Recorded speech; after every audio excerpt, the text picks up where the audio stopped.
Oke, teman-teman. Assalamualaikum warahmatullahi wabarakatuh. Selamat malam, teman-teman semuanya. Kita bertemu kembali di kelas belajar pada hari ini ya, tanggal 1 April ya.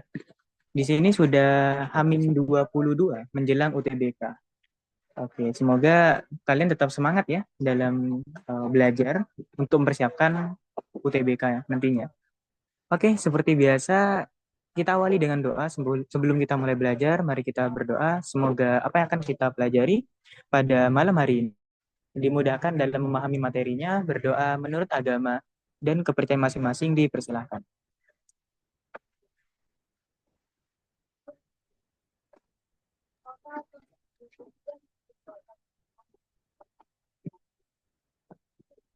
Oke, berdoa dapat diakhiri. Oke, teman-teman. Jadi kali ini kita akan belajar subtes PU ya, materi subtes PU yang mana di sini termasuk materi prioritas, materi penarikan kesimpulan dan kualitas simpulan. Nah, sebelumnya jika kita lihat dari jawaban pretest kelas PU-nya itu, untuk penguasaan materi, pemahaman materinya, itu ternyata berada di angka 3 ya, dari 5. Itu artinya masih sebagian besar itu sudah paham ya harusnya. Oke, kita awali dengan penarikan kesimpulan terlebih dahulu. Nah, dalam penilaian umum, di sini kita mengenal namanya konsep pernyataan. Konsep pernyataan itu adalah kalimat yang mempunyai nilai baik itu benar atau salah. Jadi nilainya itu harus ada satu nilai ya, benar atau salah. Dalam sebuah pernyataan itu tidak boleh terdapat dua nilai sekaligus. Nah, kenapa begitu? Nantinya jika pernyataan tersebut kesimpulannya mencakup dua nilai, itu maka akan kesannya ambigu gitu ya. Jadi di sini maksudnya benar atau salah nih gitu nih ya. Jadi sebuah pernyataan itu mengandung kesimpulan harus bernilai satu aja, benar atau salah. Nah, di dalam pernyataan itu kita mengenal namanya kuantor. Kuantor di sini apa sih? Kuantor itu ada dua macam, ada universal sama eksistensial. Kalau kuantor universal itu memiliki kata seperti untuk setiap, semua, seluruhnya, dan sebagainya, itu namanya kuantor universal. Kalimat dengan kuantor universal menunjukkan bahwa anggota yang ada pada kalimat tersebut memiliki sifat atau karakteristik yang sama. Jadi tidak ada satupun yang berbeda gitu ya. Nah, dalam kuantor universal ini, itu kan contohnya ya semua gitu. Contohnya misalkan, sebentar, ini oke, sudah terlihat ternyata. Nah, semua, semua hewan berkaki dua itu hidupnya di darat misalkan ya. Semua hewan berkaki dua hidupnya di darat. Nah, artinya kalau misalkan dia pakai universal, semua hewan berkaki dua, misalkan A, A itu adalah himpunan semua hewan berkaki dua. Nah, terus diberi diberi syarat ya, semua hewan berkaki dua tinggal di darat gitu. Nah, berarti kalau tinggal di darat itu dia kalau pakai kata semua, jadi semua hewan yang berkaki dua itu tinggalnya di darat. Nah, tapi beda dengan eksistensial. Kalau kuantor eksistensial itu mencakup kata ada, terdapat, sebagian, beberapa, tidak semua, dan sebagainya. Nah, kalau kuantor eksistensial di sini itu menunjukkan bahwa anggota yang ada pada kalimat tersebut memiliki sifat atau karakteristik yang tidak seluruhnya sama, namun ada yang berbeda. Contohnya gini, hewan yang berkaki dua itu apa nih ya, pakai kata beberapa misalkan. Beberapa hewan yang berkaki dua hidupnya di darat atau tinggal di darat. Nah, berarti untuk yang A itu beberapa hewan yang berkaki dua itu tinggal di darat, hidup di darat. Berarti dia memiliki apa ya? Eksistensial gitu. Jadi tidak semua gitu teman-teman. Nah, kalau kontur eksistensial itu biasanya digambarkan seperti ini. Nah, jadi seperti ini. Jadi hewan yang berkaki dua itu hidupnya di darat, sebagian lagi hidupnya tidak di darat. Nah, jadi seperti itu. Nah, contohnya nih, semua rumah sakit memiliki bagian gawat darurat. Sebagian rumah sakit adalah rumah sakit bersalin.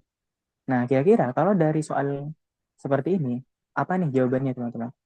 Semua rumah sakit memiliki bagian gawat darurat. Sebagian rumah sakit adalah rumah sakit bersalin. Semua rumah sakit itu punya bagian gawat darurat ya. Nah, ini bagian gawat darurat. Sebagian rumah sakit itu rumah sakit bersalin. Nah, yang ini rumah sakit yang memiliki bagian gawat darurat. Nah, kata si Uswa di sini jawabnya yang B ya. Oke, kalau kita cek ya. Oke, ada lagi yang mencoba jawab. Kalau yang B, rumah sakit bersalin pasti memiliki bagian gawat darurat. Nah, itu benar ya. Rumah sakit bersalin itu pasti memiliki gawat darurat. Kalau yang A, ada rumah sakit bersalin yang tidak memiliki bagian gawat darurat. Nah, itu salah. Oke. Terus sebagian rumah sakit tidak memiliki bagian gawat darurat. Ini salah ya. Karena semua rumah sakit itu memiliki bagian gawat darurat. Kalau yang D, semua rumah sakit yang tidak memiliki bagian gawat darurat, ini juga keliru ya. Karena semua rumah sakit memiliki bagian gawat.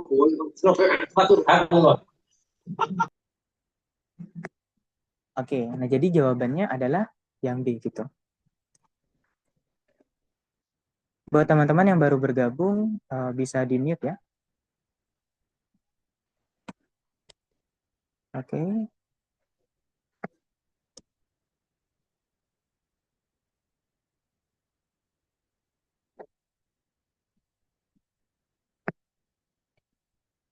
Oke, kita lanjut lagi. Berikutnya, dalam sebuah pernyataan itu kita mengenal namanya negasi. Negasi atau nama lainnya itu ingkaran adalah operasi untuk membalikkan sebuah nilai. Membalikkan sebuah nilai dari sebuah pernyataan. Contohnya, Kak Muiz pergi liburan ke Jogja. Nah, kalau kita mau bikin kalimat negasinya itu menjadi Kak Muiz tidak pergi liburan ke Jogja. Nah, hal yang perlu dinegasikan itu adalah kata kerjanya ya di sini. Kalau pergi berarti negasinya adalah tidak pergi gitu. Nah, atau kalau mau dibikin kalimatnya tetap ya. Nah, maksudnya gimana? Kalau kita mau bikin kalimatnya tetap tanpa mengubah kata kerjanya atau isian di dalam kalimat itu kita cukup tambahkan kata tidak benar gitu. Tidak benar kamu pergi liburan ke Jogja. Nah, ini itu udah masuk namanya negasinya, teman-teman. Gitu ya. Nah, jadi kalau misal kita mau bikin negasi, itu ada dua macam. Yang pertama, kita negasikan dulu kata kerjanya. Atau yang kedua, kalau kita nggak mau negasikan kalimatnya, itu kita tambahkan tidak benar gitu ya. Tidak benar, kamu pergi liburan ke Jogja. Nah, itu sudah menunjukkan bahwa kalimat tersebut merupakan ingkarannya dari kalimat sebelumnya. Nah, berikutnya contoh lainnya, ada siswa yang tidak ada siswa yang memakai seragam putih abu-abu tidak mengikuti upacara bendera. Nah, berarti kalau kayak gini, yang perlu dinegasikan itu kata kerjanya ya, tidak mengikuti. Nah, berarti menjadi mengikuti.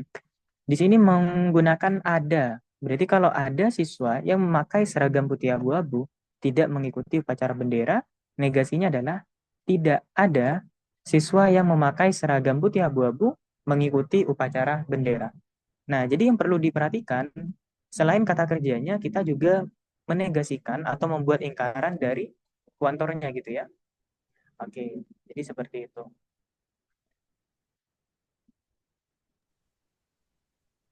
Nah, berikutnya, tidak benar, kalau kalau mau dibikin tetap ya, kayak tadi ya, kita tambahkan kata tidak benar. Tidak benar, ada siswa yang memakai seragam putih abu-abu tidak mengikuti upacara bendera. Nah, jadi seperti itu. Oke, sekarang coba kita latihan soal terlebih dahulu. Misalkan kita ada soal ya, ingkaran dari pernyataan ada mahasiswa pertanian UMJ yang tidak mengikuti program perkuliahan karyawan atau P2K. Nah, kira-kira apa nih jawabannya? Coba teman-teman dicoba terlebih dahulu.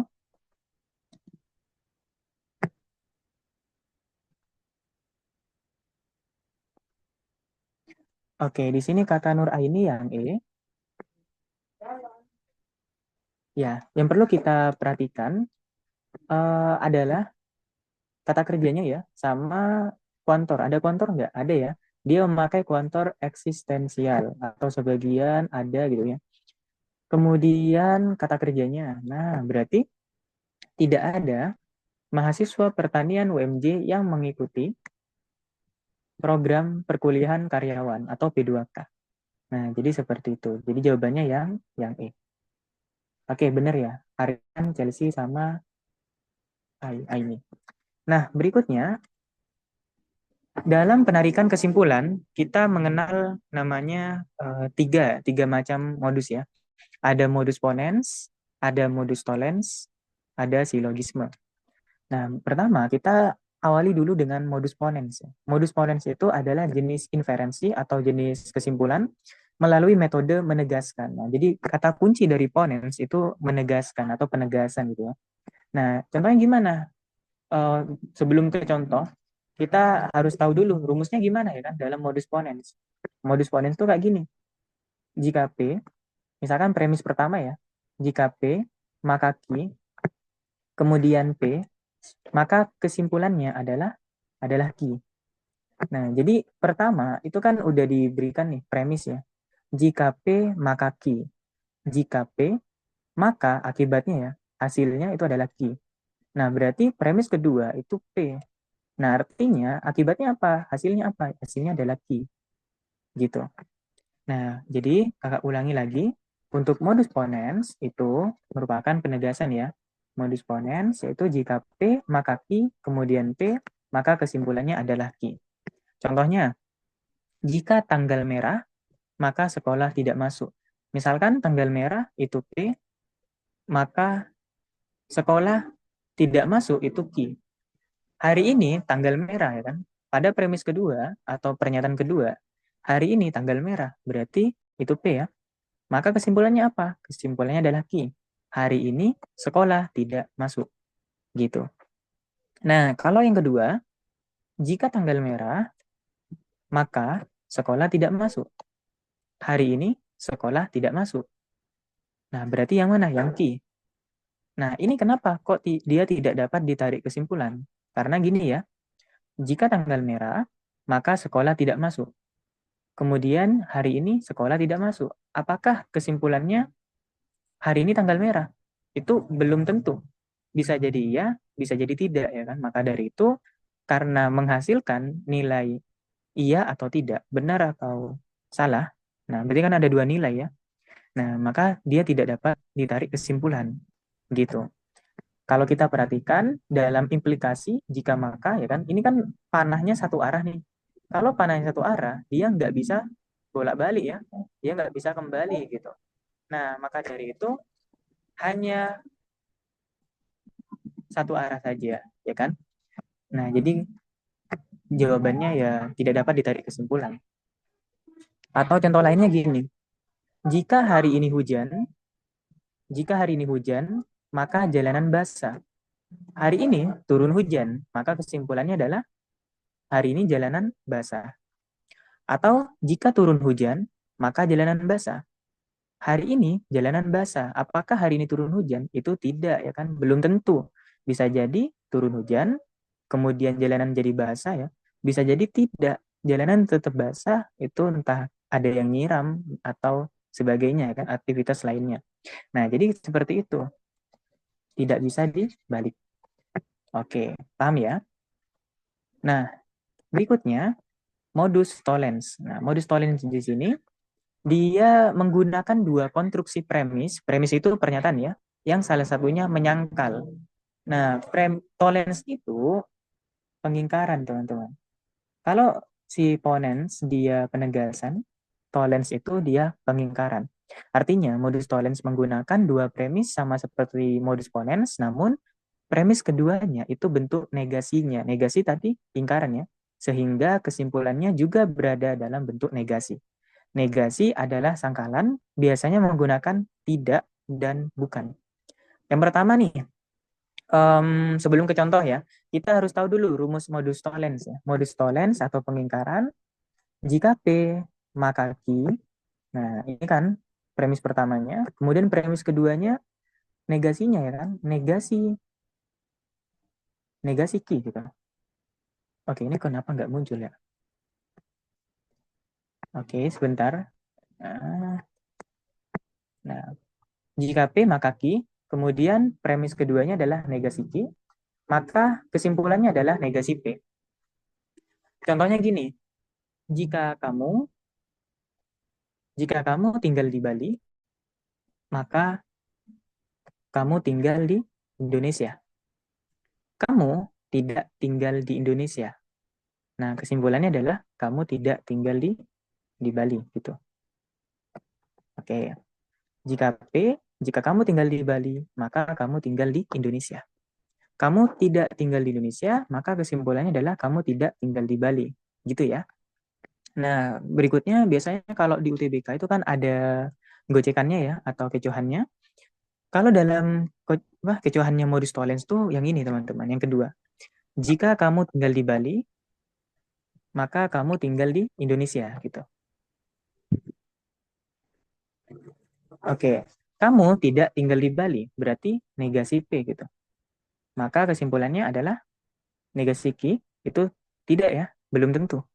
Nah, yang ini tidak dapat ditarik kesimpulan. Nah, kenapa gitu kira-kira? Jika kamu tinggal di Bali, maka kamu tinggal di Indonesia. Kamu tidak tinggal di Bali. Nah, apakah udah pasti kamu tidak tinggal di Indonesia? Nah, itu belum tentu. Bisa jadi iya, bisa jadi enggak, ya kan? Bisa jadi iya karena emang tinggalnya di luar Indonesia atau di luar negeri gitu. Bisa jadi tidak, bisa aja tetap tidak tinggal di Bali, dia tinggalnya di kota-kota yang ada di Indonesia. Itu kan juga bisa. Nah, maka dari itu, untuk modus tollens ini, jika P maka Q, negasi Q, maka kesimpulannya adalah negasi P. Gitu ya. Kalau yang versi kedua, tidak dapat ditarik kesimpulan. Nah, jadi seperti itu. Oke, berikutnya yang ketiga, kita mengenal namanya silogisme. Silogisme itu penarikan kesimpulan atau inferensi logika dari dua premis majemuk. Nah, silogisme itu bentuk penalaran deduktif yang terdiri dari premis mayor, premis minor, dan kesimpulan. Nah, premis mayor itu yang pertama ya. Nah, premis pertama, jika tanggal merah, maka sekolah tidak masuk. Jika sekolah tidak masuk, maka kami pergi liburan. Nah, ini kan ada dua implikasi atau uh, dua premis majemuk ya. Nah, berarti kalau silogisme itu rumusnya gini. Jika P, oke, ini sepertinya nge-lag ya. Bentar. Jika P, maka Q. Jika Q, maka R. Maka kesimpulannya adalah jika P, maka R. Gitu. Jika tanggal merah, maka sekolah tidak masuk. Oke, ini buat pemisalan dulu ya. Jika tanggal merah, maka sekolah tidak masuk. Jika sekolah tidak masuk, maka kami pergi liburan. Nah, berarti kesimpulannya adalah jika tanggal merah, maka kami pergi liburan. Nah, begitu ya. Jika P maka Q, jika Q maka R, berarti kesimpulannya adalah jika P maka R. Nah, berikutnya, jika besok adalah hari Minggu, maka Vina tidak pergi ke sekolah. Berarti jika besok hari Minggu, Vina tidak pergi ke sekolah. Jika Vina tidak pergi ke sekolah, maka Vina membantu kakak. Nah, berarti kesimpulannya adalah jika P maka R kan. Jika besok adalah hari Minggu, maka Vina membantu kakak. Nah, jadi begitu teman-teman. Oke, sampai di sini aman ya. Dari modus ponens, penegasan, modus tollens, pengingkaran, silogisme, itu sambungan ya. Jadi ada dua implikasi itu. Nah, sekarang coba kita latihan soal dulu. Nah, kira-kira apa nih jawabannya? Pernyataan yang senilai dengan jika UMR naik, maka semua harga sembako naik. Oke ya, teman-teman bisa mencoba terlebih dahulu ya. Nah, di sini kalau kita buat pemisalan ya, jika UMR naik, maka semua harga sembako naik. Kita buat pemisahan. Jika P, maka Q. Kalau yang A, kita dapat ya premis mayornya. Jika P, maka Q. Kalau yang A, jika UMR tidak naik, maka semua harga sembako tidak naik. UMR tidak naik itu merupakan negasi dari P.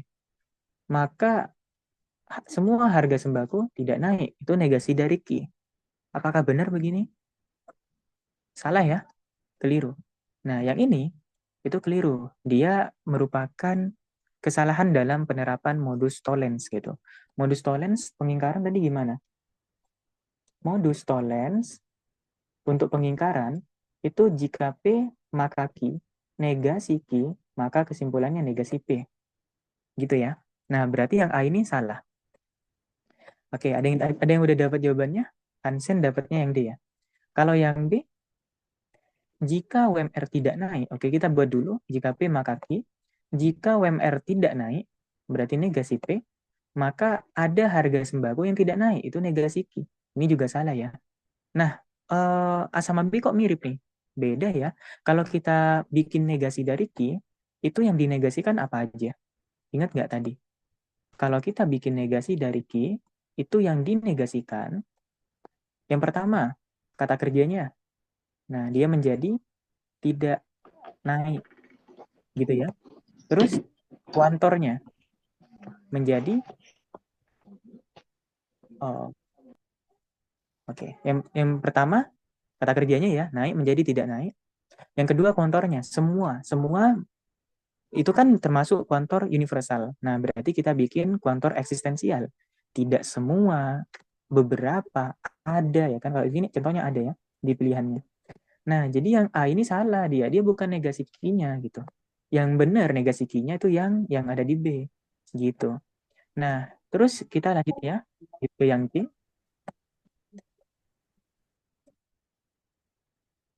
Oke. Kita lanjut ke yang C. Jika ada harga sembako yang tidak naik, oke, jika P maka Q, jika ada harga sembako yang tidak naik, harga sembako yang tidak naik itu berarti negasi Q, maka UMR tidak naik, negasi P. Nah, benar nggak kira-kira? Jika ada harga sembako yang tidak naik, maka UMR tidak naik. Oke, C ya. It's jadi jawabannya yang C. Kalau yang D, jika semua harga sembako tidak naik, nah ini mau bikin negasinya ya. Dia mau bikin negasi Q-nya tapi negasinya keliru gitu ya. Nah, ini nih. Oke. Kalau yang E, jika ada harga sembako yang naik, ini ya. Nah, dia belum dinegasikan nih yang bagian ini. Jika P maka Q, jika ada harga sembako naik, nah itu kan harusnya ya, kalau mau bikin negasinya itu jika ada harga sembako yang tidak naik gitu ya, maka WMR baru tidak naik gitu. Nah, jadi benar jawabannya adalah yang C. Oke, gimana? Sudah paham nggak kira-kira teman-teman? Karena ditanya pernyataan yang senilai, maka dalam penerapan modus tollens ya, modus tollens atau pengingkaran, jika P maka Q, ini kan ponens nih. Dia akan ekuivalen atau senilai dengan negasi Q. Jika negasi Q, maka negasi P. Gitu. Ini namanya senilai atau ekuivalen. Gitu. Oke, gimana? Sudah paham teman-teman materinya dari latihan soal ini? Paham ya? Oke. Ya, betul. Jadi jawabannya yang C. Oke, sebentar. Oke. Kakak mau access dulu buat dokumentasi. Nah, oke. Kita lanjut lagi. Nah, berikutnya ada lagi nih latihan soal nih. Ini yang aku kirim di grup tadi ya, tadi pagi latihan soalnya. Jika Ani rajin belajar, maka dia akan memperoleh indeks prestasi yang baik. Kenyataannya, Ani tidak rajin belajar. Maka kesimpulannya apa nih dulu? Nah, kalau kayak gini, kita buat dulu pemisalannya. Jika Ani rajin belajar, kelebihan bro. Wait ya. Jika Ani rajin belajar, maka dia akan memperoleh indeks prestasi yang baik. Kenyataannya Ani tidak rajin belajar. Oke, berarti gimana nih kalau kita bikin? Jika P, Ani rajin belajar, maka dia akan memperoleh indeks prestasi yang baik. Ani tidak rajin belajar, berarti negasi dari P. Jawabannya di. Iya, betul ya. Jadi jawabannya adalah tidak dapat ditarik kesimpulan atau tidak dapat disimpulkan. Nah, tadi kan sudah tuh di grup ya. Ayo. Ya, betul yang D ya. Nah, kenapa gitu? Karena dia penerapan modus tollens yang salah ya kan. Nah, jadi gini ya. Jika P maka Q, negasi Q baru negasi P. Ini benar tolensnya gitu. Jika kamu tinggal di Bali, maka kamu tinggal di Indonesia. Kamu tidak tinggal di Bali, apakah udah pasti tidak tinggal di Indonesia? Nah, itu belum tentu gitu kan ya. Nah, kayak tadi ya. Oke. Berikutnya kita akan belajar kualitas simpulan. Kualitas simpulan itu ada 5 macam. Yang pertama, simpulan pasti benar. Nah, simpulan pasti benar itu jika semua premis dalam sebuah argumen deduktif benar dan bentuk argumennya valid, maka kesimpulannya pasti benar. Nah, ini maksudnya gimana? Simpulan pasti benar itu dia menerapkan penarikan kesimpulan yang benar. Modus ponens misalkan ya, kalau mau pakai penarikan kesimpulan modus ponens, oh ternyata dia sesuai dengan rumus ya kan. Nah, berarti simpulannya pasti benar. Kemudian kalau pakai tolens, pakai silogisme, ternyata sesuai dengan pengaplikasian rumusnya. Nah, berarti kualitas simpulannya itu pasti benar. Gitu ya. Nah, berikutnya yang kedua, simpulan mungkin benar. Nah, simpulan mungkin benar itu kemungkinan untuk benar, namun belum tentu sepenuhnya benar. Ada kata belum tentu. Artinya dia mempunyai dua, dua nilai ya. Bisa benar, bisa salah, bisa iya, bisa tidak.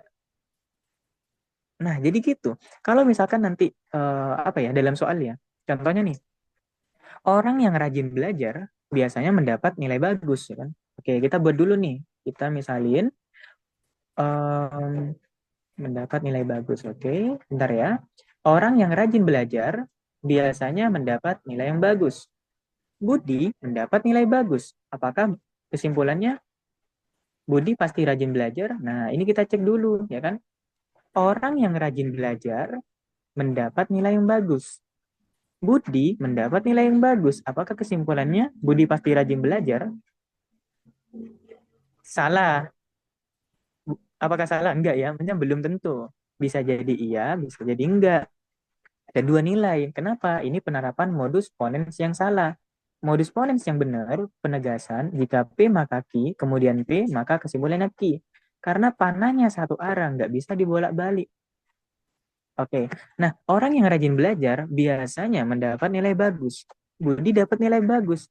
Nah, berarti kan dia mau ngebalik ya, nggak bisa nih, kan panahnya satu arah nih. Berarti Budi belum tentu rajin belajar. Bisa jadi iya, dia rajin belajar. Bisa jadi enggak. Bisa jadi dia dapat nilai bagus karena nyontek atau nanya ke AI dan sebagainya gitu ya. Nah, masih ada banyak kemungkinan kondisi. Nah, makanya kualitas simpulannya adalah mungkin benar gitu. Ingat ya. Nah, sekarang coba kalau kita punya latihan soal, ini latihan soal di pretest ya, pretest kelas tadi. Aku harap teman-teman sudah mengerjakan, tinggal kita bahas ya. Hadiah wisata ke Banda Neira diberikan oleh perusahaan A jika pekerjanya berhasil mendapatkannya banyak klien selama 1 tahun dan selalu berperilaku baik kepada rekan kerja dan atasannya. Oke, ada kata jika maka ya. Berarti kalau ada sebab akibat atau syarat-syarat gitu, kita perlu uh, menandainya gitu. Hadiah wisata ke Banda Neira diberikan oleh perusahaan A jika pekerjanya berhasil mendapatkan banyak klien selama 1 tahun dan selalu berperilaku baik kepada rekan kerja dan atasannya. Oke, perlu diketahui dia menggunakan dan. Kalau menggunakan dan, semua syarat harus terpenuhi. Oke, jika menggunakan dan, semua syarat harus terpenuhi. Kalau atau salah satu syarat aja terpenuhi dia udah bernilai benar. Tapi kalau dan semua syarat harus terpenuhi baru dia bernilai benar, baru dia dapat hadiah wisata ke Banda Neira gitu. Tahun ini Andi mendapatkan sebagian besar klien untuk perusahaan A dan tidak memiliki catatan perilaku buruk kepada rekan kerja dan atasannya. Oke, kita cek dulu ya kan. Tahun ini Andi mendapatkan sebagian besar klien untuk perusahaan A dan tidak memiliki catatan perilaku buruk kepada rekan kerja dan atasannya. Oke, kalau yang ini, nah sekarang kita cek ya.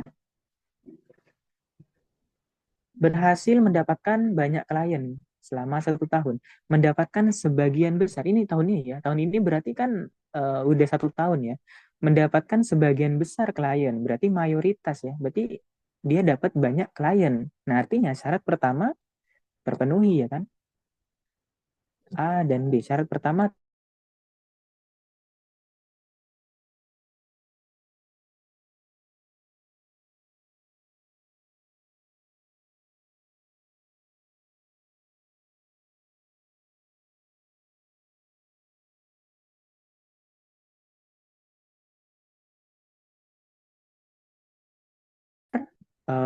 gimana ya, bentar, kalau kita bikin tabel kebenaran tuh kayak gini teman-teman. Ini P syarat pertama, ini Q syarat kedua, kemudian P dan Q gitu ya. P-nya bernilai benar, true. Q-nya bernilai benar. Nah, berarti kalau semua syarat sudah terpenuhi, maka P dan Q juga bernilai benar. Nah, maka dari itu simpulannya, berdasarkan informasi tersebut, Andi layak mendapatkan hadiah wisata ke Banda Neira. Nah, berarti benar ya, sesuai ya. Nah, maka dari itu jawabannya yang A. Simpulan tersebut pasti benar. Gitu, karena dia udah sesuai dengan rumusnya. Oke, untuk report kelasnya nanti dikirim ya. Bisa kalian cek di dashboard. Oke, aman ya. Nah, jadi begitu teman-teman. Oke, kita latihan soal lagi nih. Sekarang coba teman-teman mencoba dulu ya. Kalian mau waktu berapa menit nih untuk latihan soalnya? 1 menit cukup kah? Oke, 1 menit ya. Sebentar ya. Coba kakak kasih timer dulu.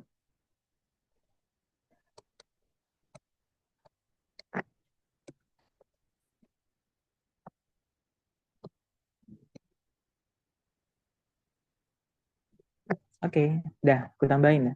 Ini sudah terlihat share screen-nya? Oke, sudah ya. Oke, silakan dicoba teman-teman.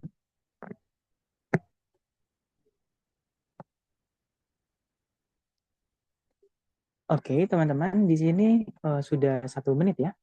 Nah, kalau aku lihat jawabannya di sini, Sita menjawab A, Chelsea B, B kayaknya, Ilma, Kiting, Syafiq A, Hansen, Jessica B, Zara B. Oke, ini ada A atau B ya. Penumpang bus A dapat membayar tiket secara kontan atau membayar secara online. Oke, kalau yang A ini ada 2 syarat ya. Bayar secara kontan tiketnya atau bisa juga bayar secara online. Penumpang bus B mengharuskan penumpangnya membayar tiket secara kontan. Kalau yang udah pasti, kalau dia naik penumpang bus B ya, apa naik bus B berarti dia bayar tiketnya kontan. Rafli ternyata membayar tiket secara kontan.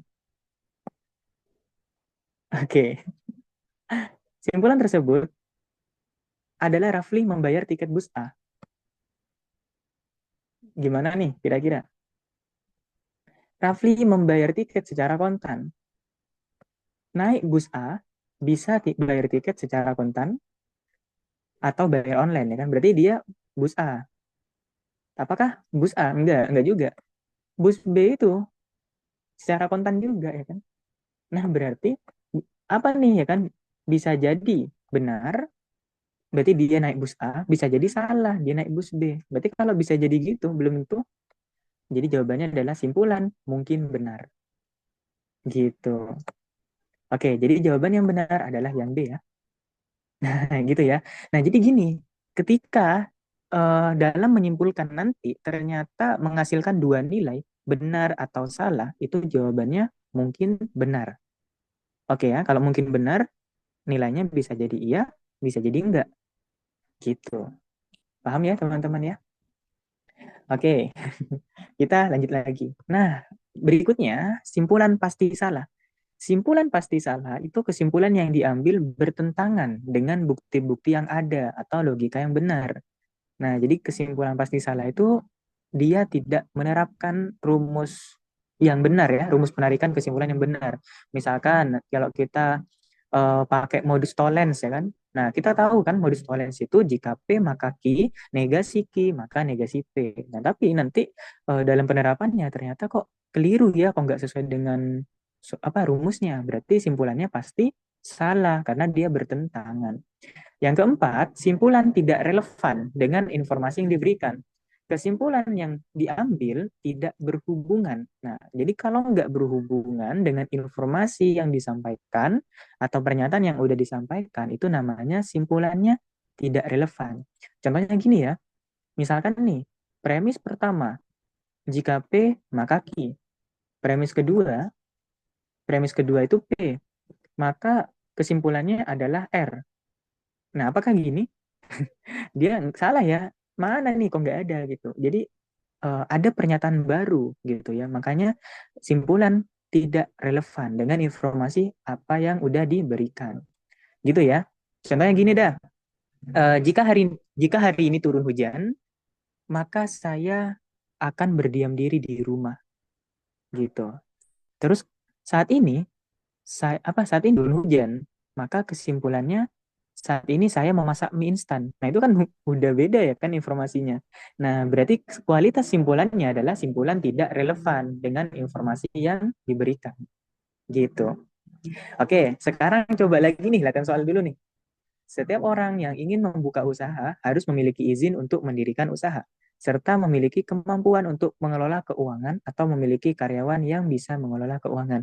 Oke, kakak kasih kesempatan buat teman-teman mencoba terlebih dahulu ya. Oke, 1 menit lagi, silakan dicoba.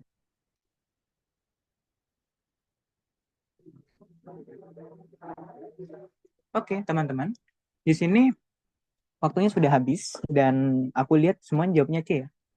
Setiap orang yang ingin membuka usaha harus memiliki izin. Oke, ada syarat ya. Kita coba perhatikan dulu syaratnya. Harus memiliki izin untuk mendirikan usaha, serta memiliki kemampuan untuk mengelola keuangan atau memiliki karyawan yang bisa mengelola keuangan. Oke, ada 2 syarat ya. Punya izin sama punya kemampuan untuk mengelola keuangan. Bisa, kalau misal nggak punya, ya punya karyawan lah yang bisa mengelola keuangan. Anas saat ini belum mengurus izin. Dia belum mengurus izin mendirikan usaha dan memiliki karyawan yang dapat mengelola keuangan. Simpulan berdasarkan informasi tersebut, saat ini Ana sudah membuka usahanya. Oke, kita lihat ya. Di sini pakai apa? Serta, artinya dan gitu ya. Nah, berarti P, Q gitu ya. P dan Q atau R gitu. Kemudian saat ini belum mengurus surat izin perusahaan. Dia nggak punya ini, belum ngurus surat izin, kemudian memiliki karyawan yang dapat mengelola keuangan berarti R ya. Nah, kalau atau itu kan salah satu ya. Salah satu aja terpenuhi berarti dia udah bener. Oke, yang ini udah bener nih. Tapi yang ini belum terpenuhi. Nah, maka dari itu salah ya kan? Kalau kita pakai P dan R, P, R ya kan? Yang P ini dia false, salah. Yang R ini syaratnya dia udah terpenuhi. Nah, berarti kalau pakai dan itu harus keduanya terpenuhi. Berarti yang ini salah ya gitu ya, belum terpenuhi. Nah, maka dari itu simpulannya harusnya Ana belum buka usaha, tapi ini Ana sudah buka usaha. Jadi jawabannya pasti pasti salah gitu. Oke, berikutnya latihan soal lagi ya kan. Nah, sekarang silakan dicoba lagi. 30 detik deh. Silakan dicoba.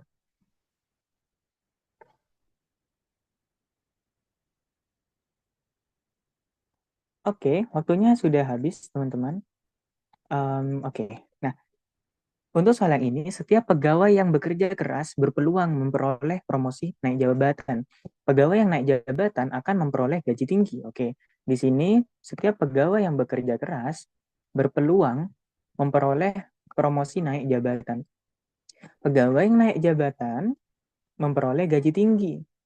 Nah, berarti ini pakai silogisme ya. Nah, maka harusnya kesimpulannya adalah pegawai yang bekerja keras itu memperoleh gaji yang tinggi. Ari saat ini pegawai yang memiliki gaji paling tinggi. Oke, Ari memiliki gaji paling tinggi, maka kesimpulannya adalah Ari adalah pegawai yang kreatif dan banyak disukai oleh rekan kerja dan atasannya. Nah, berarti dia beda sendiri ya. Oke, jadi jawabannya simpulan tidak relevan dengan informasi yang diberikan. Oke, betul ya. Nah, jadi teman-teman sudah paham. Nah, berikut yang terakhir, kualitas simpulan. Simpulan tidak dapat dinilai karena informasi tidak cukup. Untuk menilai kebenaran atau relevansi suatu kesimpulan, kita memerlukan ini ya, informasi ya. Informasinya lengkap dan relevan. Jika informasi yang diberikan tidak cukup, maka kita tidak dapat membuat penilaian yang objektif.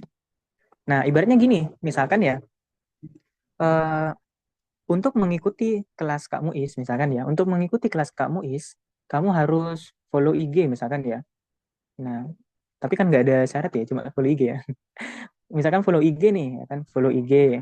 Kemudian subscribe ya kan, subscribe YouTube misalkan ya. Subscribe YouTube dan pakai dan ya. Dan misalkan share gitu ya, share poster. Nah, baru bisa ikut kelas gitu. Nah, terus misalkan ada Hansen ya. Hansen sudah follow IG dan juga sudah subscribe. Kesimpulannya, Hansen sudah bisa ikut kelas belajar Kamu Is. Nah, ini salah ya. Simpulannya tidak dapat dinilai maksudku. Karena nggak ada informasi tentang Hansen udah share belum nih gitu nih ya. Nah, jadi itu yang menyebabkan simpulannya tidak dapat dinilai.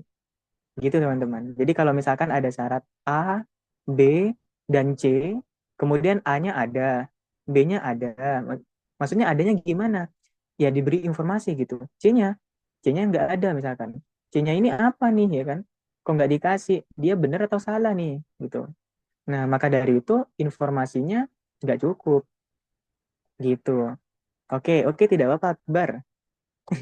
Hansen langsung mode Sigma tuh. Oke, lanjut. Nah sekarang nih soalnya ya.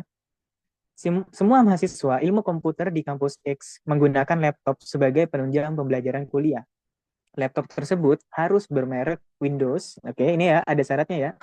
Harus bermerek Windows, memiliki minimal RAM 8 GB dan dilengkapi penyimpanan jenis SSD. Oke, ada 3 syarat ya. Kesimpulannya, laptop mahasiswa A memiliki RAM 16 GB dan dilengkapi penyimpanan jenis SSD dapat digunakan sebagai penunjang pembelajaran kuliah di kampus X. Nah, ini yang menyebabkan kualitas simpulannya adalah simpulan tidak dapat dinilai. Informasinya nggak cukup ya kan? Nah, ini Windows enggak nih gitu ya. Dia mereknya Windows enggak gitu. Kalau misal ya apa namanya? Ini RAM-nya udah ada informasinya. RAM-nya 16 GB. Berarti dia udah terpenuhi ya. Minimal kan RAM-nya 8 GB. Kemudian penyimpanannya SSD. Dia udah terpenuhi. Nah, Windows enggak nih gitu kan ya. Nah, maka dari itu informasinya nggak cukup ya kan. Jadi jawabannya yang E. Kalau misalkan di soalnya ditambahkan laptopnya bermerek Windows. Nah, berarti simpulannya pasti benar gitu ya. Misalkan ya, laptopnya mereknya Windows. Kok nggak bisa nih dicoret-coret? Oke, bentar. Alamak, lemot ini. Nah, kan? Oke, bentar ya. Nah, misalkan nih, di soalnya itu laptopnya merek Windows. RAM-nya 16 GB itu terpenuhi. SSD ya. Berarti ini pasti benar. Jadi jawabannya yang A. Terus misalkan ya, RAM-nya apa? RAM-nya itu 16 GB udah terpenuhi. SSD. Tapi mereknya bukan Windows. Berarti salah gitu ya. Jadi jawabannya yang C. Simpulannya pasti salah. Gitu ya. Nah, tapi di sini kan nggak dikasih tahu mereknya Windows atau enggak nih, ya kan? Karena nggak ada informasi tentang mereknya Windows atau bukan, jadi jawabannya yang E. Simpulan tidak dapat dinilai karena informasi tidak cukup. Gitu. Oke, gimana teman-teman? Sampai di sini materinya ada yang ingin ditanyakan? Dari penarikan kesimpulan, kita belajar modus ponens, tolen, silogisme, dan juga dari kualitas simpulan ada 5 macam ya kan? Pasti benar, mungkin benar, pasti salah, tidak relevan, dan tidak dapat dinilai karena informasi tidak cukup. Oke, aman teman-teman sampai sini? Kalau aman bisa kasih reaction atau ketik aman ya, atau ketik satu deh. Kalau misalnya ada mau tanyakan, silakan ditanya. Oke, aman ya. Nah, sebelum kita lanjut, kita main ice breaking dulu. Karena ini udah 1 jam ya belajarnya ya. Oke guys, kita ice breaking dulu. Kalian sudah siap nggak nih? Kali ini ada ice breaking apa ya? Kali ini ada ice breaking, kita main tebak-tebak karakter atau tebak-tebak inilah karakter kartun dan sebagainya gitu ya. Oke, nggak susah kok. Soal yang pertama, ini siapakah? Coba tebak ini siapa nih namanya? Ada yang jawab Upin, salah. Oke, Jessica Tok Dalang, Hansen Tok Dalang, Senin Bin Kamis. Oke, Tok Dalang. Kita break dulu ya. Apa? Santai-santai dulu. Jess aku duluan ya Hansen. Oke, ada lagi yang mau coba jawab? Isnin Bin Kamis. Oke, jawabannya adalah Tok Dalang. Ya, Isnin Bin Kamis tuh nama lainnya gak sih? Oke, bener ya. Iya, bener ya. Oke, nomor 1 masih aman. Kita lanjut lagi soal berikutnya. Nah, coba tebak ini siapa? Tumben normal, ya dong. Awal-awal harus normal. Coba tebak ini siapa? Ini jelas banget ini. Obake, Ritsuki, Jerome. Salah ya, bukan Jerome tuh. Ritsuki, Ritsuki. Wah, ternyata masih masih easy ya. Nggak tahu, Kak. Oke, ini Hansen nggak nonton nih. Ueno Ritsuki. Ya, jawabannya adalah Ritsuki. Oke, nggak apa-apa. Hansen kan nontonnya ini, rumus matematika ya. Jadi tahunya Jerome ya. Oke, kita lanjut lagi. Nah, sekarang nih, udah mulai susah nih. Coba tebak ini siapa? Wah, pasti yang udah pernah nonton karakter ini, apa, nonton kartun apa, tahu lah. Patrick, salah, bukan Patrick. Nggak tahu, nggak suka nonton itu. SpongeBob, SpongeBob itu yang warna kuning, kotak. Tetangganya SpongeBob, ya siapa namanya? Ayo, ini yang fansnya SpongeBob harusnya tahu nih. Asep, salah. Jess siapa Jess? Ayo Jess, jawab Jess. Fred ya? Ayo Fred gak nih? Fred itu yang kakinya ini gak sih, patah gak sih? Baymas Kak, salah. Pelanggannya SpongeBob. Nah, pelanggannya SpongeBob siapa namanya? Oke, ini udah mulai susah ya. Yang suka gibahin SpongeBob.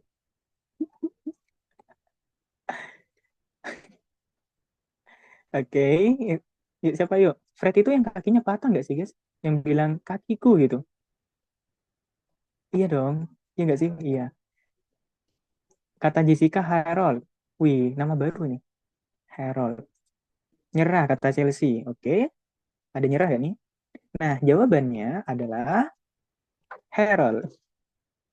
Oke, bener ya. Si Jessica. Wih, Jessica nih, apa namanya? Googling ya. Oke, Siva salah, Plankton salah ya. Oke, jadi jawabannya adalah Harold. Nah, sekarang udah mulai agak susah ya. Sekarang siapa nih? Coba tebak, ini siapa? Kata Jessica, Dennis Beban. Adit. Salah. Dennis si Beban. Temennya Adit. Dennis. Dennis. Sopo Jarwo. Sopo Jarwo itu 2 orang nggak sih? Oke, jadi jawabannya adalah Dennis Beban. Oke, masih bener ya. Oke, siapa nih yang takut ini? Ini karakter yang beban tahu. Oke, aman ya. Bener. Aneh siapa itu? Ya nggak tahu lah. Itu Dennis nggak sih? Ini namanya Dennis. Oke, sekarang coba tebak ini siapa? Ini udah mulai agak susah, guys. Kalian harus tebak. Russell. Di up itu. Bener di up ya. Russell. Ayo, namanya harus bener ya tulisannya ya. Ini L-nya banyak ini. L-nya banyak, S-nya ada yang dua. Ada yang pakai U, ada yang pakai A. Teman kakek Ubana. Oke. Gimana? Tio mau jawab-jawab? Rumah balon, Ransel. Ya, jawabannya adalah Rusdi. Oke, kalian salah ya guys ya. Jadi jawaban yang benar adalah Rusdi. Oke, sekarang sudah mulai salah nih ya. Oke, siap? Gak ada ya, gak ada yang benar ya. Oke, Udin kali enggak. Yang benar tuh namanya Rusdi. Oke, lanjut lagi enggak nih? Ini udah mulai susah loh.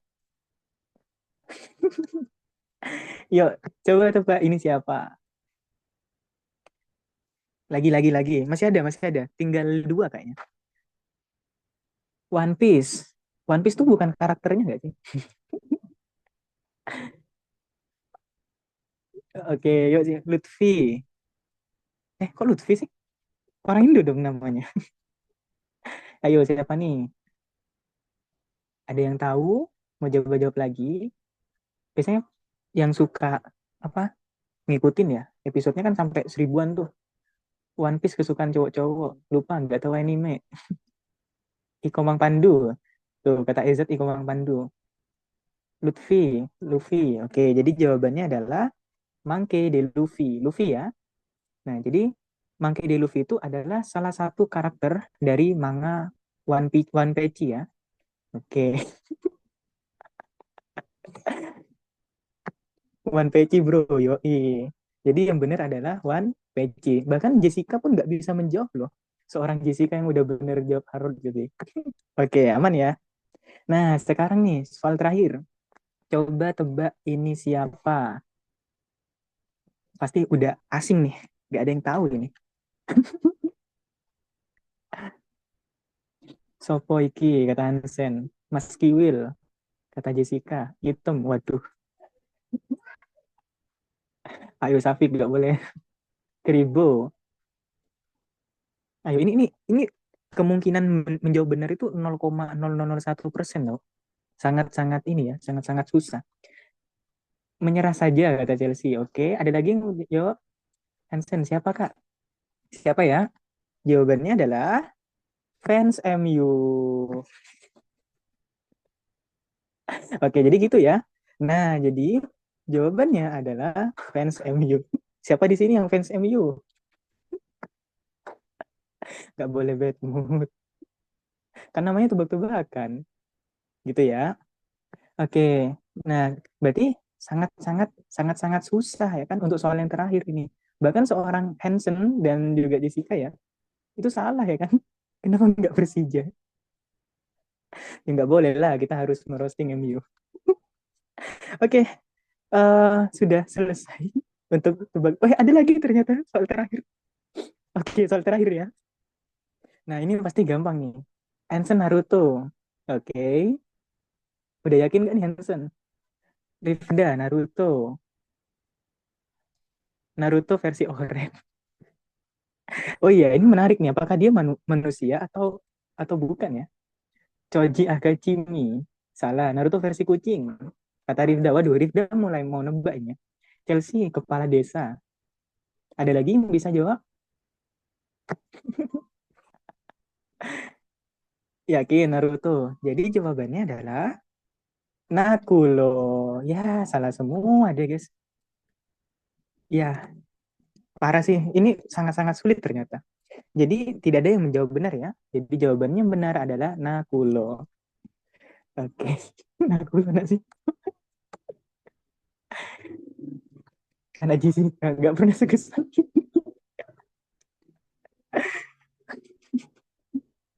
Oke guys, sabar ya. Ini kan masih dalam suasana Ramadan, apa puasa. Jadi harus harus bersabar dan minta maaf ya.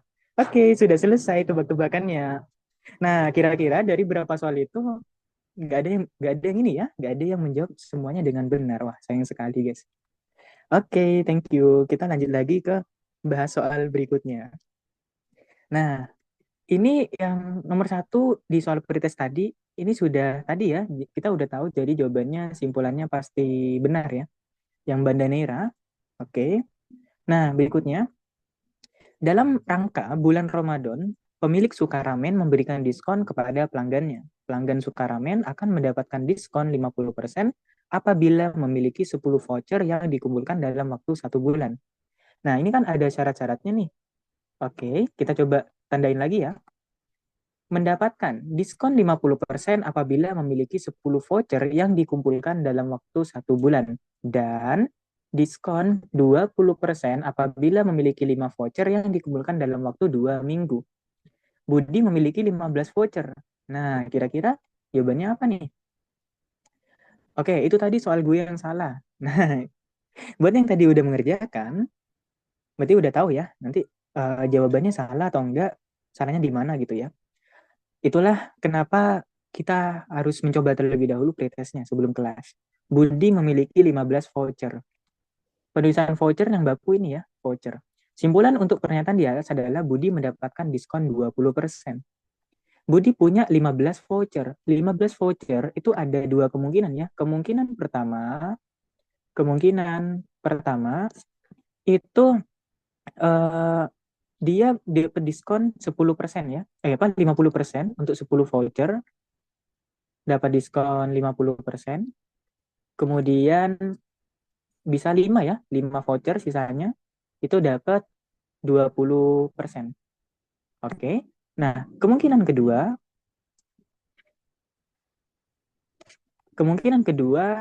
dia 5 voucher ya, 5 voucher pakainya 3 kali, kali 3, berarti pakainya diskon 20%. Nah, berarti gini ya. Jadi bisa jadi iya, bisa jadi enggak. Jawabannya adalah mungkin mungkin benar ya. Karena diskon 20% itu apa namanya? Diskon 20% itu bisa dipakai di kemungkinan pertama sama kemungkinan kedua gitu. Bisa jadi iya, bisa jadi enggak. Bisa jadi cuma dapatnya 20%, bisa jadi dapatnya yang 50% ditambah 20% gitu. Oke, jadi nggak apa-apa yang benernya masih nilainya kecil, nggak apa-apa nanti habis habis kelas atau besok aku kasih soal yang udah dipelajari ya, biar kalian mencoba lagi. Oke, sekarang disimak biar paham gitu ya. Oke, nomor 2 aman ya teman-teman ya. Ada yang mau ditanyakan tidak? Tadi di soal nggak ada dicantumin waktu pengumpulannya Kak. Oh iya, tah? Ada waktu pengumpulannya kok. Oke, untuk si Budi. Oh iya, ini kan emang nggak ada waktu pengumpulannya. Nah, maka dari itu jawabannya mungkin benar. Gitu ya. Oke. Nah, bisa jadi dia dalam waktu 2 minggu, bisa jadi enggak. Bisa jadi dia dalam waktu 1 bulan, bisa jadi enggak. Nah, karena ada dua nilai, bisa jadi iya, bisa jadi tidak. Maka dari itu simpulannya mungkin mungkin benar. Gitu. Oke, paham Andi? Andi Muhammad Tegar dan juga teman-teman lainnya?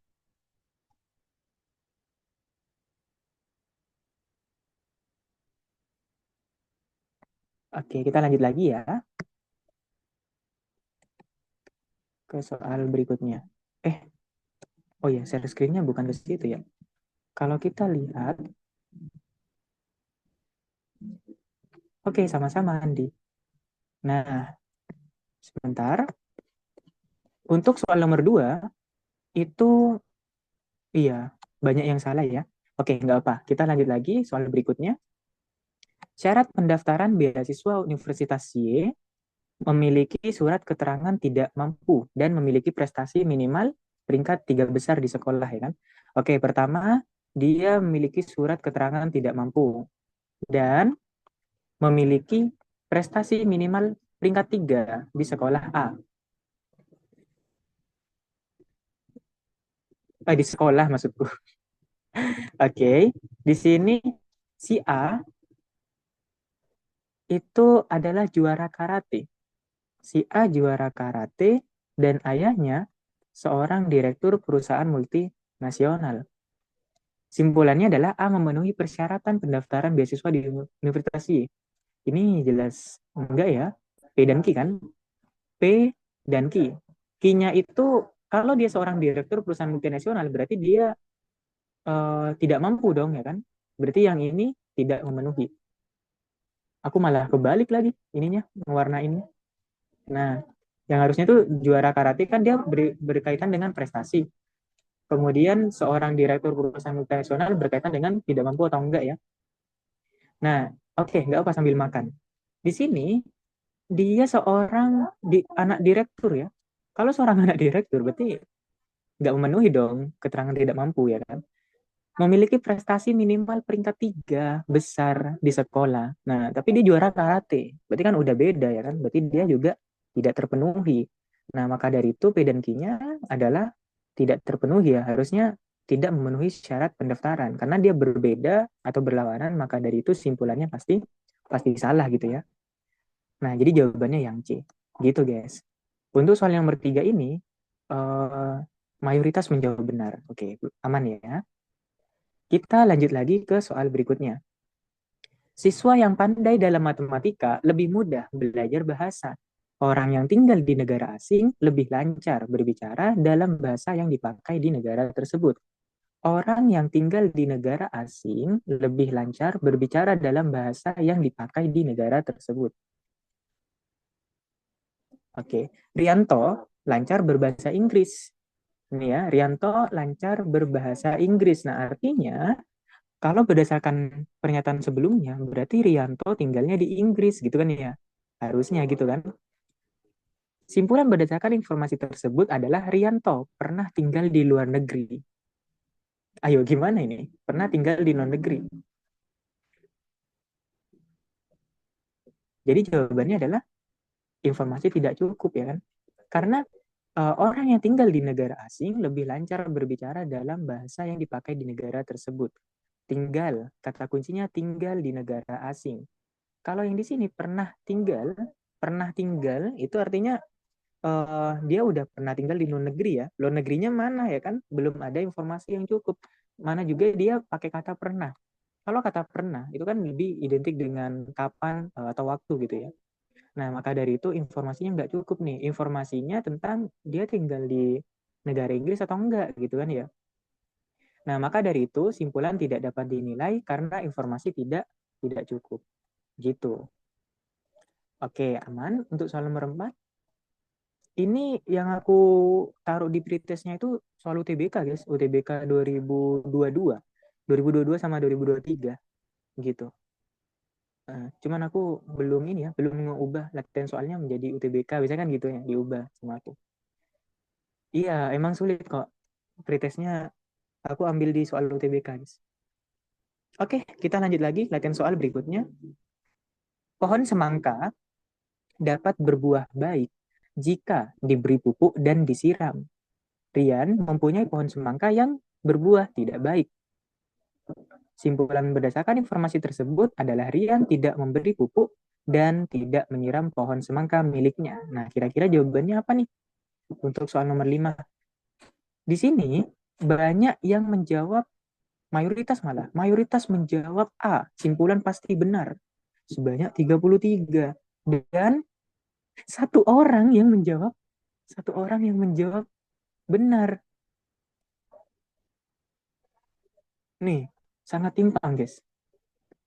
Ayo, ini soal UTBK loh. Kalau nggak salah 2022 yang ini ya, atau 2023 aku lupa. Soalnya nggak ngecantumin ininya di sini. Nih. Ayolah. Nah, coba kita bahas ya. Kira-kira apa nih yang bikin dia salah? Apakah A? Enggak, bukan A jawabannya. Jawabannya adalah simpulan pasti salah. Yang C. Nih ya, perhatikan ya teman-teman. Jadi pentingnya kita mengetahui konsep dari rumus-rumus yang udah kita pelajari, ponens, tolens, silogisme, atau, dan sebagainya ya. Pohon semangka dapat berbuah baik jika ada kata jika. Jika maka, berarti didahului oleh jika ya. Jika diberi pupuk dan disiram, akibatnya apa? Maka, oke bentar ya, maka pohon semangka dapat berbuah baik. Nah, oke. Nah, berarti gimana nih nulisnya? Ini P dan Q, ini misalkan R ya. Jika diberi pupuk dan disiram, maka pohon semangka berbuah baik. Rian punya pohon semangka yang tidak baik, ya kan? Oke, ini tahu kan penerapannya apa? Penerapannya modus tollens, pengingkaran. Jika P maka Q, negasi Q maka negasi P. Ini konsepnya kan kayak gini. Nah, karena di sini terdapat modifikasi. Kenapa modifikasi? Karena ada dua syarat dalam dan. Nah, ini ya. Jika P dan Q, maka R. Pohon semangkanya Rian tidak berbuah dengan baik. Artinya negasi dari P dan Q. Nah, ingat, masih dalam kurung. Itu akan ekuivalen dengan negasi P, negasi dari dan, itu atau negasi ke Q, negasi Q.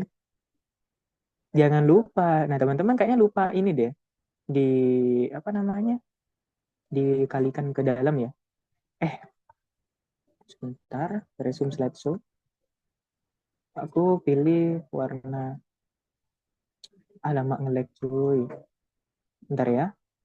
Nah, ini ya teman-teman, negasi ke P, negasi dari dan, negasi dari ki. Jadi ada elemen lah ya, tiga elemen atau tiga unsur sama aja deh, yang perlu kita negasikan gitu. Nah, harusnya Rian tidak memberi pupuk atau tidak menyiram pohon semangka miliknya. Itu baru simpulannya pasti benar. Karena dia pakai dan, maka simpulannya pasti salah. Karena nggak sesuai dengan rumusnya. Gitu guys. Jadi selamat nih kepada satu orang yang menjawab benar. Jadi dia udah paham tentang rumus gitu ya. Oke, paham sampai sini teman-teman? Coba, kalian tadi bingungnya di mana? Salahnya di mana? Penerapan rumusnya kah?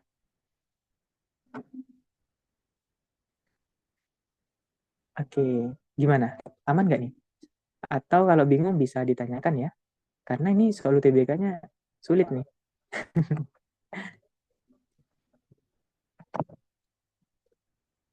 Oke, kalau sudah aman, kita lanjut lagi. Ini nih, namanya equivalensi gitu. Nanti kalau di pertemuan berikutnya ngepollingnya penerapan umum lagi, berarti kita akan belajar equivalensi dengan materi logika matematika ya, atau penarikan kesimpulan lebih lanjut gitu. Ada kok masih banyak gojekan-gojekan lainnya. Nah, jadi gitu. Oke, kita lanjut lagi ya. Soal berikutnya. Pedagang A memiliki toko yang menjual buah-buahan segar di pasar. Pedagang A menjaga kualitas dagangannya dengan mengambil barang dagangan melalui pemasok terbaik di wilayahnya. Simpulan berdasarkan informasi dalam teks tersebut, pedagang A memperoleh omset penjualan yang tinggi. Nah, yang ini kalau kita cek tadi tuh sebentar, tadi tuh yang nomor 6 itu oke, mayoritas menjawab benar ya. Jawabannya yang D. Simpulannya tidak relevan. Nah, kenapa gitu? Pedagang A kan dia dia punya toko jual buah-buahan segar di pasar. Pedagang A menjaga kualitas dagangannya, mengambil barang dagangan melalui pemasok terbaik di wilayahnya.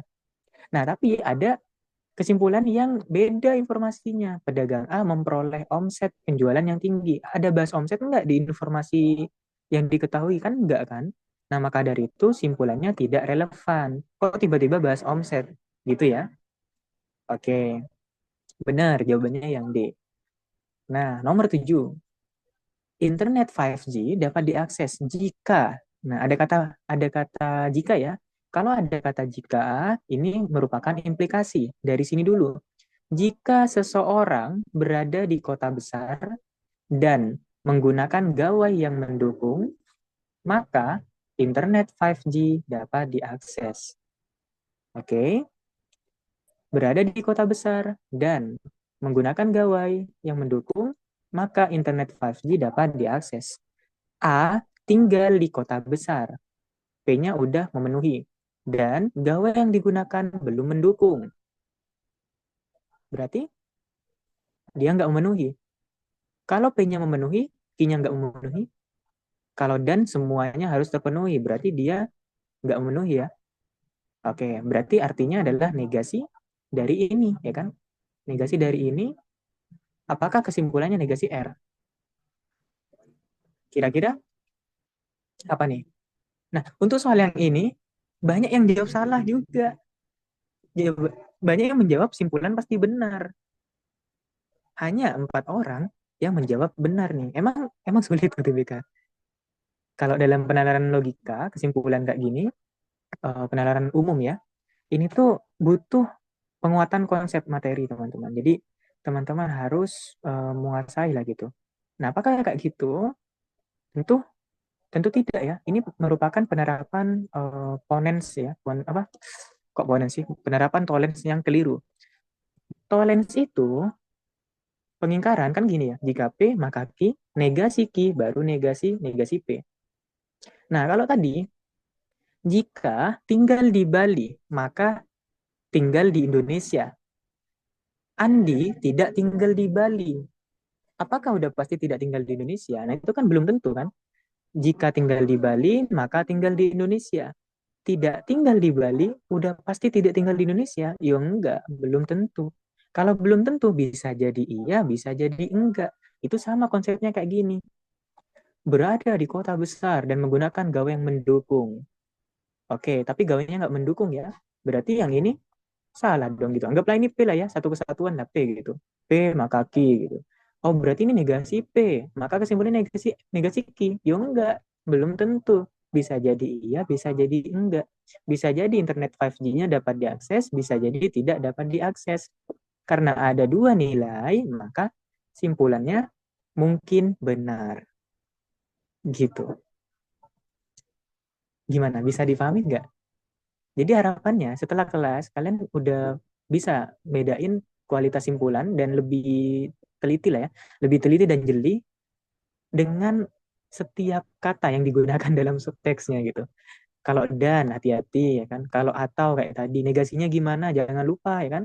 Kalau ada dan negasiin juga dannya. Kalau atau juga sama dinegasiin.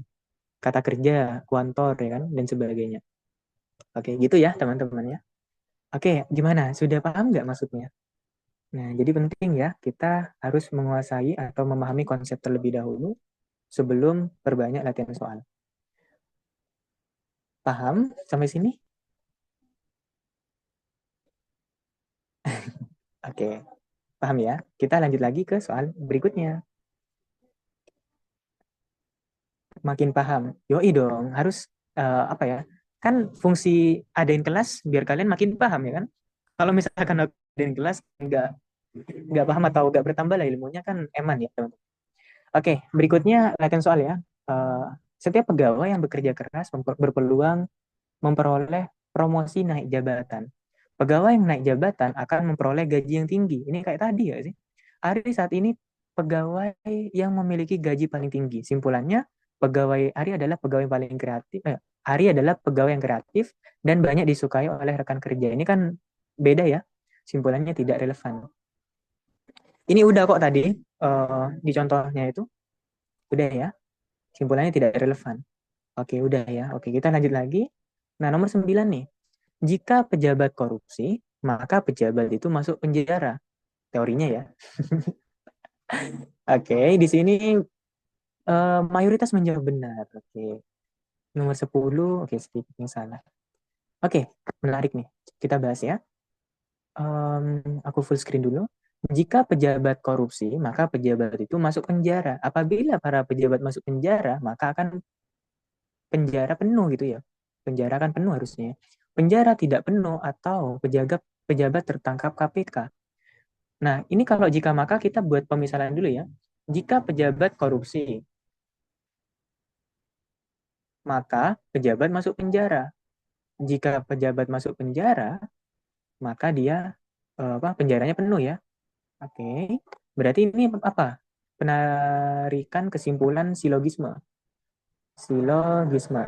Jika P maka Q, jika Q maka R, kesimpulannya adalah jika P maka R.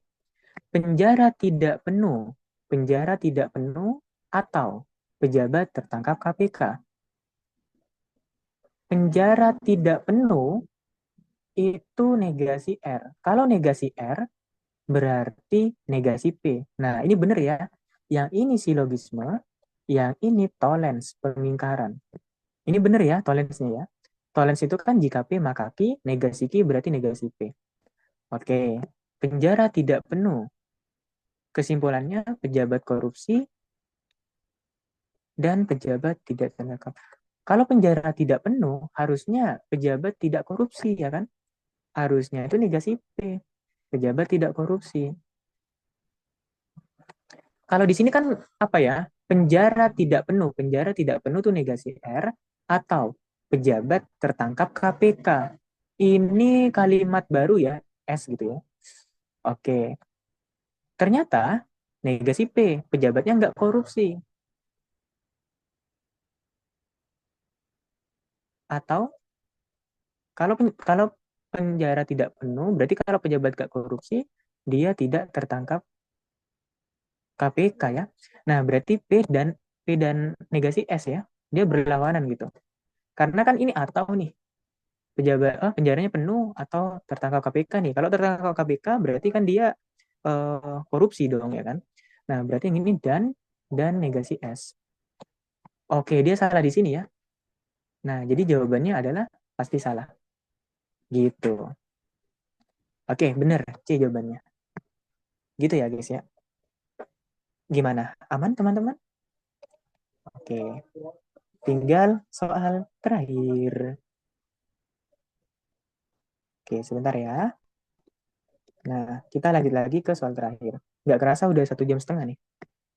Dalam beberapa bulan terakhir, diberlakukan syarat bagi penumpang kereta api untuk menunjukkan tiket KTP dan surat keterangan sehat kepada petugas stasiun. Oke, ini ada syarat-syarat ya. Kalau ada syarat-syarat, kita apa ya? Kasih perhatian penuh ya.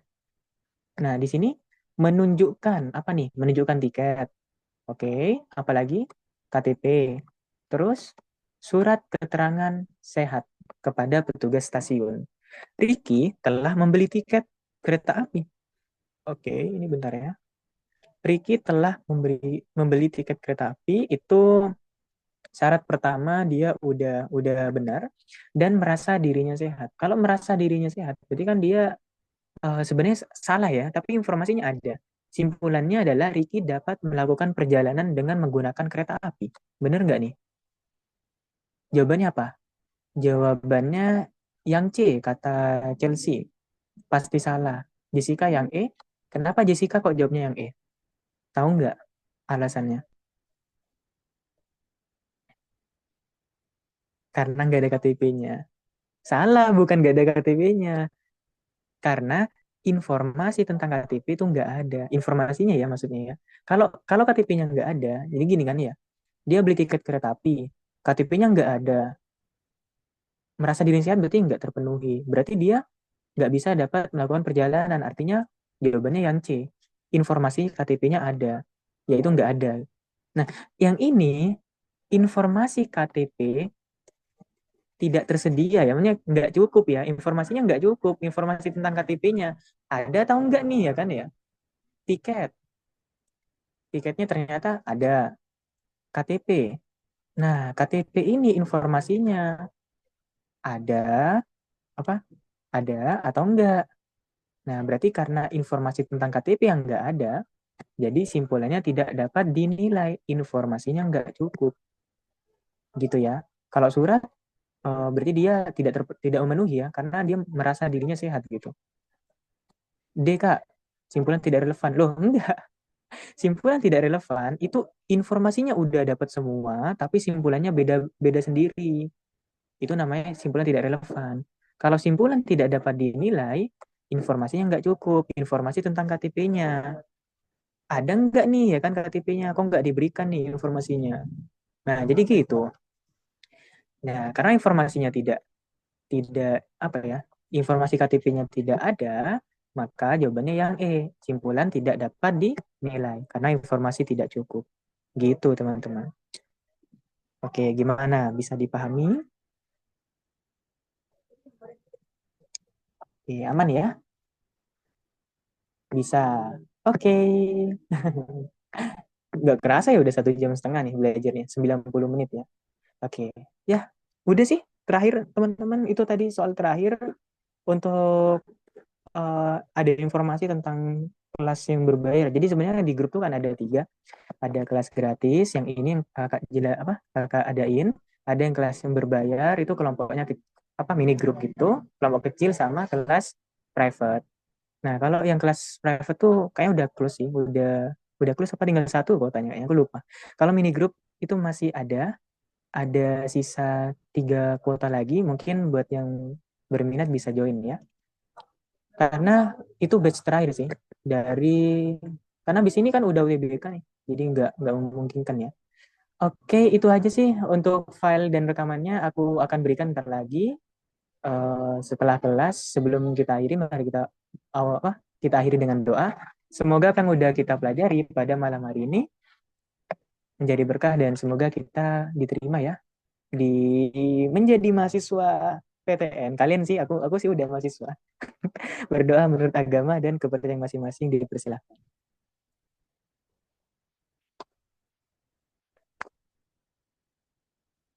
Oke, berdoa dapat diakhiri. Oke, terima kasih.